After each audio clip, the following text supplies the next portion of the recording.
യേശു തൻ്റെ ശിഷ്യന്മാരുമായി പെസഹ ആചരിച്ചതിൻ്റെ ഓർമ്മയ്ക്കായി കേരളത്തിലെ ക്രിസ്ത്യൻ ഭവനങ്ങളിൽ പെസഹ വ്യാഴാഴ്ച ഭക്തിപൂർവ്വം ഉണ്ടാക്കുന്ന പുളിപ്പില്ലാത്ത പെസഹ അപ്പവും പാലുമാണ് ഞാനിവിടെ ഉണ്ടാക്കാൻ പോകുന്നത്. കേരളത്തിലെ പല സ്ഥലങ്ങളിലും ഈ അപ്പം വ്യത്യസ്ത രീതിയിലാണ് ഉണ്ടാക്കുന്നത്.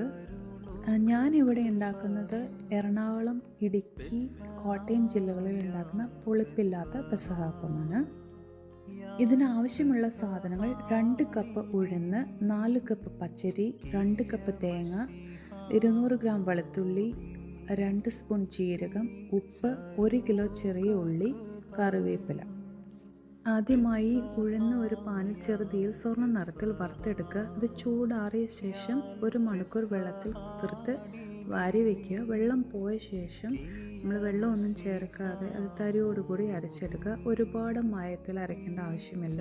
വെള്ളത്തിൽ കുതിർത്ത് ശേഷം വാരി വെച്ച് വെള്ളം പോയ പച്ചരി മിക്സിയിൽ പുട്ടിൻ്റെ പാകത്തിൽ തരിയോടുകൂടി പൊടിച്ചെടുക്കുക. വെളുത്തുള്ളി, ജീരകം, തേങ്ങ അത് അല്പം വെള്ളം ചേർത്ത് അരച്ച് വയ്ക്കുക. ഇനിയാണ് ഇതിൻ്റെ ബുദ്ധിമുട്ടുള്ള ഒരു പണി.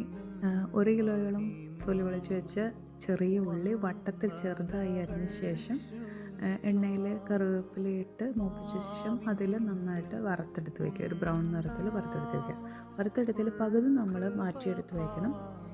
ഇനി നമ്മൾ ഈ അരച്ചു വെച്ച ഉഴുന്ന്, അരിപ്പൊടി, തേങ്ങ, ജീരകം, വെളുത്തുള്ളി, അതുപോലെ വറുത്ത് വെച്ച് കുഞ്ഞുള്ളിയുടെ പകുതി, ആവശ്യത്തിന് ഉപ്പ്, ഇതെല്ലാം ചേർത്തിട്ട് മാവ് നന്നായിട്ട് കുഴച്ചെടുക്കുക.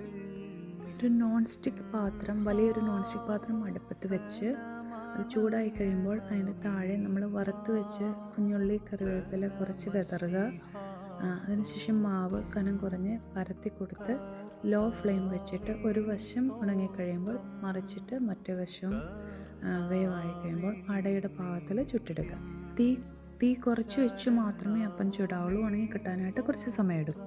പണ്ട് നാട്ടിൽ വിറകടുപ്പിൽ ഉരുളി വെച്ച് അതിൽ മാവ് പരത്തി മുകളിൽ ഒരു ഓട്ടുകലം വെച്ച് അതിൽ ചിരട്ടക്കനലിട്ട് അങ്ങനെയൊക്കെയാണ് എൻ്റെ അമ്മയ്ക്ക് ഉണ്ടാക്കുന്നത് കണ്ടിട്ടുള്ളത്. ഇവിടെ അതിന് പകരം വലിയൊരു നോൺ സ്റ്റിക്ക് പാത്രത്തിൽ വളരെ തീ കുറച്ച് വെച്ച് നമ്മൾ അപ്പം ഉണ്ടാക്കുന്നത്. ഈ അപ്പത്തിനോടൊപ്പം കഴിക്കാനായിട്ട് നമ്മൾ തേങ്ങാപ്പാൽ, ശർക്കര, പച്ചരിപ്പൊടി, ജീരകം, ഏലക്ക ഇത് മിക്സ് ചെയ്ത് പാലുണ്ടാക്കുന്നതാണ്. പെസഹ ദിവസം വൈകിട്ട് പ്രാർത്ഥനയ്ക്ക് ശേഷം കുടുംബത്തിലെ കാരണവർ അല്ലെങ്കിൽ പ്രായമുള്ള വ്യക്തി ഈ അപ്പം മുറിച്ച് എല്ലാവർക്കും നൽകി അങ്ങനെയാണ് ഇത് ആചരിക്കുന്നത്.